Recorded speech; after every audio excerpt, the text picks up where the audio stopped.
হে high, কেমন আছো তোমরা সবাই? যেহেতু শনিবারে ব্যাপক পরিমাণে পানি হয়েছিল আর আমাদের মিনিকেট ধান কাটা ছিল জমিতে, আর সেই ধানগুলো সব বৃষ্টির পানিতে ভিজে যায়। এরপর আমাদেরকে মাটি ধান ঝাড়তে হয়, আর মিনিকেট ধানগুলো মাঠে ঝাড়তে গিয়ে আমাদের সঙ্গে যা যা হলো।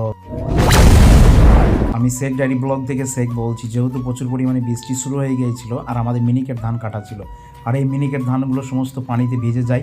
তারপরের দিন আমার গ্রামের কিছু লেবার কাকা সম্পর্কের হয় আমাদের, সমস্ত ধান ঝাড়ার জন্য উপকরণ নিয়ে চলে যায় মাঠে, যেমন ধান ঝাড়ার মেশিন, বস্তা, সবগুলো নিয়ে চলে যায় তারা মাঠে, আর তারা মাটি ধান ঝাড়তে শুরু করে দেয়।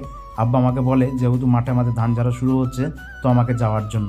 তো আমি প্রায় লেট হয়ে গিয়েছিলো আমার যেতে, প্রায় তখন সকাল 8টা বেজে গিয়েছিলো যখন আমি মাঠে পৌঁছাই। আর মাঠে পৌঁছে দেখি মেশিন স্টার্ট করে এই মেশিন দিয়ে ভিজে ধানগুলো ঝাড়ছে। এই দেখো তোমরা চারিদিকেই দেখতে হবে কী পরিমাণ কাদা পানিতে রয়েছে, আর সমস্ত ধান আমাদের ভিজে গেছে।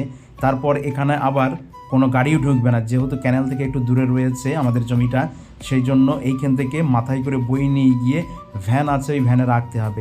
তারপর এখানে প্রচুর পরিমাণে কাদা, সমস্ত ধান নষ্ট হয়ে গেছে। কোনো রকম এখান থেকে নিয়ে গিয়ে সেগুলো সাফাই করে আবার ছাদে তুলতে হবে। ছাদে গিয়ে সেটা শুকানোর পর তারপরে বাছাই করার পর সেগুলো বিক্রি হবে। তারপরে যারা আবার ধান কিনবে তাদের দেখে পছন্দ হবে কি না, যেই ধানটা বিক্রি হবে কি না। আর যদি না হয় তো ব্যাপক পরিমাণে আমাদের লোকসান হয়ে যাবে। বৃষ্টির কারণে শুধুমাত্র আমাদের এত বড় ক্ষতি হয়ে গেল চাষিদের। আর যে সমস্ত চাষিরা আছে তারাও হয়তো আমার কথাটার সঙ্গে রিলেট করতে পারবে যে কী পরিমাণ বৃষ্টির জন্য আমাদের ক্ষতি হয়ে গেছে। আমরা তো 2 বিঘে মিনিকেট কেটেছিলাম, হয়তো যারা বেশি পরিমাণে চাষ করেছে মিনিকেট ধান, তো তাদের না জানি কত পরিমাণ ক্ষতি হয়ে গেছে। কিছু মানুষ বলে যে আমাদের বৃষ্টি হলে আমাদের খুব ভালো লাগে, কানে হেডফোন লাগিয়ে গান শুনতে ভালো লাগে, চপ মুড়ি খেতে ভালো লাগে।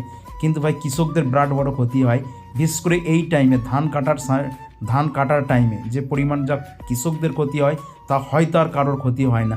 ধান একবার ভিজে গেলে সেই ধানগুলোর সমস্ত সব কিছু ডবল খরচা হয়, লেবার ডবল খরচা, বই নিয়ে আসা, সমস্ত সব কিছু। ধানটা সে আগেকার মতো গ্লেজ থাকে না, সেগুলো ধানগুলো সব কাদার জন্য কালো হয়ে যায়।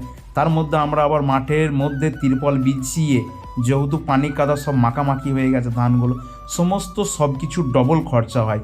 চাষি তার নিজের ধানের দাম তো এমনিই বলতে পারে না, তারপর যারা কিনতে আসে সেই তারাই ঠিক করে যে এই ধানটার দাম কত হবে। এদিকে হাফ ধানের দাম বাদ দিয়ে দেয়। যদি 1500 টাকা বস্তা হয় বা 1000 টাকা বস্তা হয়, 500 টাকা 700 টাকা এরকম বস্তায় গিয়ে ঠেকে। কৃষকের পুরো শরীর জুড়েই কলিজা। এটা যদি কোনো কোম্পানির প্রোডাক্ট হতো আর এইভাবে লোকসান হতো তাহলে কি রিয়াকশান হতো, অবশ্যই তোমরা কিন্তু কমেন্ট বক্সে কমেন্ট করে জানাবে।